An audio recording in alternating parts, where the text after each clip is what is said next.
आरंभ है प्रचंड है, ये अर्थमेटिक मीन है। जी हाँ, अर्थमेटिक मीन को खूब पढ़ा है, सुना है कि साहब ए और बी दो नंबर हैं तो इनका समांतर माध्य बोले तो अर्थमेटिक मीन क्या होता है। तो कहा जाता है जितने भी नंबर्स हैं उनको ऐड करो और उतनी काउंटिंग से डिवाइड कर दो। ठीक है ना। ए बी सी तीन नंबर हैं तो ए प्लस बी प्लस सी करो और बटे 3 कर दो। यस या नो। तो डाउट इज आउट के शानदार शो में फिर से मैं स्वागत करता हूं। एक ऐसा कॉन्सेप्ट जो आपको ये तो आता है, लेकिन जब बात होती है कि ए और बी के बीच कितने अर्थमेटिक मीन बताओ, एन अर्थमेटिक मीन बताओ, तो कहते हैं सर ये क्या चीज है। ठीक है ना। तो बच्चों ए और बी के बीच अगर कोई अर्थमेटिक मीन पूछ रहा है तो सिंपल सा फंडा है, ए प्लस बी बाई 2 कर दो। ए बी सी तीन नंबर्स हैं और उनका अर्थमेटिक मीन पूछ रहा है तो A plus B plus C upon 3 कर दो। लेकिन बेटा ए और बी दो नंबर्स हैं, अब एक दो अर्थमेटिक मीन नहीं, अब A1 A2 A3 ऐसे करके एन अर्थमेटिक मीन पूछ रहा है। तो एक डिटेल तरीका यह भी है कि पहला अर्थमेटिक मीन याद कर लो ए प्लस डी होता है। क्यों? एपी के जो भी टर्म होते हैं, हर टर्म में जो डिफरेंस होता है, टर्म्स के मध्य जो डिफरेंस होता है, difference between the term, that is a common difference. उस कॉमन डिफरेंस को ऐड कर दिया जाता है कि अगर ये एपी है मान लो 2 4 6, तो कैसे बनी होगी, डिफरेंस दो दो का है ना, तो 2 + 2 4, 4 + 2 6। तो इसका मतलब है पहला टर्म ए होगा, अगर डी डिफरेंस है तो दूसरा टर्म क्या होगा, ए प्लस डी। तो तीसरा टर्म क्या होगा, ए प्लस 2d। चौथा टर्म क्या होगा, ए प्लस 3d। इसी तरह बढ़ता चला जाएगा।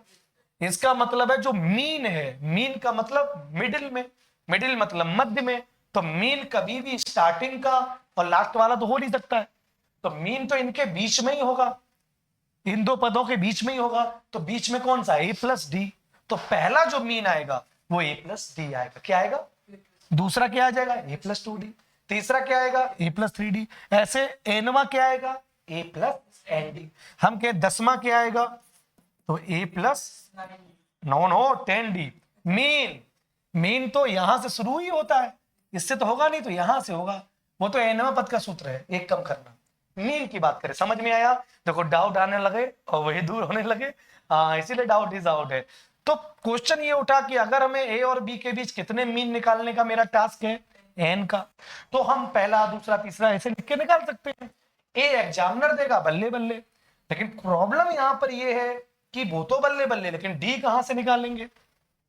तो डी कैसे निकालेंगे, हमको तो सिर्फ ए डाटा दिया जाएगा और बी डाटा दिया जाएगा। बोलो भाई, ए और बी ही दिया जाएगा। ए तो पता है, सब में रखते जाएंगे वही वैल्यू। डी कहां से लाएंगे, तो उसके लिए मैंने कहा डी आता है डिफरेंस से। तो एक ट्रिक बनाते हैं, जुगाड़। जो लास्ट वाला टर्म है उसमें से पहला वाला घटा दो, डिफरेंस तो ऐसे ही निकालते। बस एक बात ध्यान देना, कितनी बात, एक बात। ये बात इसलिए बोल रहा हूं, लाख बार बोलो जनाब, हर बार भूल जाते हैं। कैसे, यहां अगर एन अर्थमेटिक मीन पूछ रहा है तो एक ज्यादा से डिवाइड करना। अगर इनके बीच में 6 अर्थमेटिक मीन निकालने, 7 अर्थमेटिक मीन निकालने तो 8 अर्थमेटिक मीन निकालने, तो ये समझाना था, ये बात इंपॉर्टेंट थी। अब इसी चीज को आगे देखते हैं, इसको क्वेश्चन को देखना। फाइंड द कितने अर्थमेटिक मीन, इन दो टर्म के बीच निकालने, 2 और 14। तो 2 और 14 के बीच 5 निकालने हैं, तो पहला अर्थमेटिक मीन तुरंत लिख सकते हो, ए प्लस डी। यही बोलो। दूसरा अर्थमेटिक मीन भी लिख सकते हैं क्या, ए प्लस 2d। तीसरा अर्थमेटिक मीन क्या होगा, जल्दी से बोलो, ए प्लस 3d। और अपना चौथा अर्थमेटिक मीन क्या होगा बेटा, ए प्लस 4d। और कितने निकालने, 5। तो पांचवा अर्थमेटिक मीन क्या होगा, ए प्लस 5d। सही बात है। प्रॉब्लम ये, ए में दिक्कत नहीं, ए तो अपने पास ये देखो, सुंदर सी सुशीला बैठी हुई है, सुशील आचरण की बैठी हुई है, ए तो मिल गया। डी दिक्कत है, डी फॉर डॉग नहीं यार, डी फॉर डिफरेंट। कैसे निकालेंगे, बी में से, अभी यही तो बताया था, एक और कितने निकालने हैं, 5।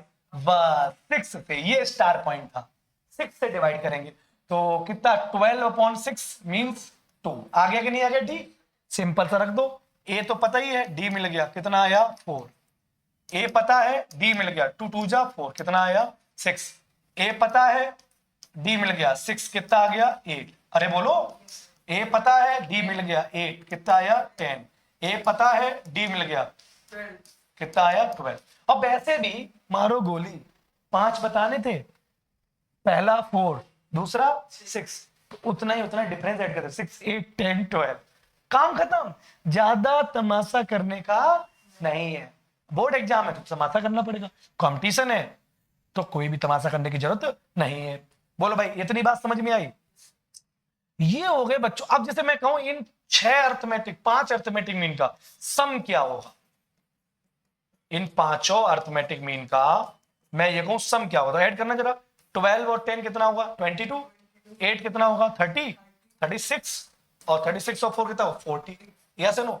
अब बताओ, तुम्हें 5 निकालने पड़े तब इनका सम निकाल पाया, क्योंकि हमने इसका सम पूछ लिया, पहले 5 अर्थमेटिक मीन पूछा, फिर इनका सम बताओ। लेकिन अब मैं जुगाड़ भी बता रहा हूं, बहुत शानदार जुगाड़ है, मजा करोगे। कैसे? ए और बी के बीच जितने भी अर्थमेटिक मीन का सम पूछे जाए, तुम पहले अर्थमेटिक मीन निकाल लेना। वो हमने अभी शुरू में लेक्चर बताया था, जैसे ए और बी का ए बताना है तो क्या ए आएगा, a + b/2, यही तो आएगा। तो पहले हमें ए निकाल लें और जितने पूछे जाए उसका मल्टीप्लाई कर दो। मैं इसको लगा के दिखाऊं, 2 और 14 के बीच में, देख लो ध्यान से, देख लो एक बार, एक बार ध्यान से देखना। 2 और 14 के बीच पहले ए बताना है, मुझे ए बताना 2 और 14 के बीच। तो 2 प्लस, अबे 4 कहां है, 14 और अपॉन 2 कर लिया। और कितने अर्थमेटिक मीन का सम 5 कर लिया। तो ये कितना होगा 5 × 8। देखो आया कि नहीं आया मेरे भाई, आया कि नहीं आया, आया कि नहीं आया? तो ये जादू दिखाना था, ये मैजिक दिखाना था। अब मैं तुमसे ये कहूं भाई साहब, सवाल कितना शानदार था, फाइंड द सम ऑफ कितने 20 अर्थमेटिक मीन, वो भी कितने, या तो बोर्ड एग्जाम है तो सब निकालो, कंपटीशन है तो मर जाओगे डूब के। कैसे? A1 से लेके कहां तक निकालोगे, तब तक घंटी बज जाएगी, तुम एक ही निकालते रह जाओगे। समझे? तो जुगाड़ क्या है, लपक के इसका और इसका क्या निकाल लो, ए, और ए निकालना आता है, दोनों को ऐड करो बटे 2 कर दो। कितने का सम करना है 20 का, मल्टीप्लाई कर दिया तो कितने बार जाएगा 10 टाइम्स 19 और 1 कितना 100, कितना आ गया 1000। अगर आपके पास समय है, गर्लफ्रेंड से फुर्सत में हो, अगर नहीं है, जिम्मेदारियां कंधे पे नहीं है, रिस्पॉन्सिबिलिटी जो शहर में आके तुम्हारे कंधे पे जिम्मेदारियां बहुत हो जाती हैं, उनको बर्गर खिलाना है, चॉकलेट खिलाना है, बात करनी है, हेलो हाय करनी है, अभी क्या कर रहे हो, चाय पी रहे हो कि कॉफी पी रहे हो, कॉफी पी रहे हो तो कितनी देर बाद पीते हो, कल के दिन क्या पीते हो, क्या कॉफी ही अच्छी लगती है, चाय नहीं अच्छी लगती, हाँ ग्रीन टी भी पीती होगी। अगर इन जिम्मेदारियों से फुर्सत हो जनाब, तो A1 से A20 तक निकाल लेना, आंसर कितना आएगा 1000। समझ में आया? तो हमने आपको बताया कि 2 नंबर्स के बीच में जितने चाहो उतने अर्थमेटिक मीन का सम विद इन सेकेंड निकाल सकते हो। हमने 20 का पूछा था, मैं इनके बीच में 100 अर्थमेटिक मीन का सम पूछा था। कितने? कुछ नहीं करना, 100 × 100 तो कर ही दिया, और 99 + 1 कितना होगा 2, और तो 100 और अपॉन 2 आगे नहीं आगे, तो 50 0 50 0 5 खत्म हुई कहानी की। तो इस तरह से 5000 आएगा ना, 100 अर्थमेटिक मीन, 99 + 1 बटे 2 और कितने 100 50। बताओ समझ में आया कि नहीं? और ये कितना आया हमारा 1000 आया। तो इस तरह से हम सब निकाल सकते कि नहीं निकाल सकते? तो यही डाउट इज आउट का शानदार था कि ए और बी के बीच एन अर्थमेटिक मीन कैसे निकलते, तो उनका सम कैसे निकलता है, डायरेक्ट कैसे निकलता है, वो डी निकालने के लिए नीचे एक ज्यादा से डिवाइड करते हैं, वो बातें बहुत जरूरी थी। तो ऐसे ही डाउट इज आउट को अब मैं आगे से चैप्टर वाइज शुरू करने जा रहा हूं, जैसे सेट का, फिर मैट्रिक्स का, फिर डिटरमिनेंट का, फिर सीक्वेंस सीरीज के, फिर रिलेशन फंक्शन का, फिर लिमिट का, फिर कंटिन्यूटी डिफरेंशियबिलिटी का, फिर ऐसे हर चैप्टर वाइज अब मैं कराऊंगा। और लगातार चैप्टर वाइज कॉन्सेप्ट तो करा ही रहा हूं, जिस शो का नाम क्या है, learn math show with Rishabh Pandey sir. Search on YouTube mathematics by Rishabh Pandey sir channel search करो, वहां पर मैं एक तरफ से सारे एनसीईआरटी कॉन्सेप्ट विद एग्जांपल करा रहा हूं। ठीक है, थैंक यू सो मच, जय हिंद बच्चों।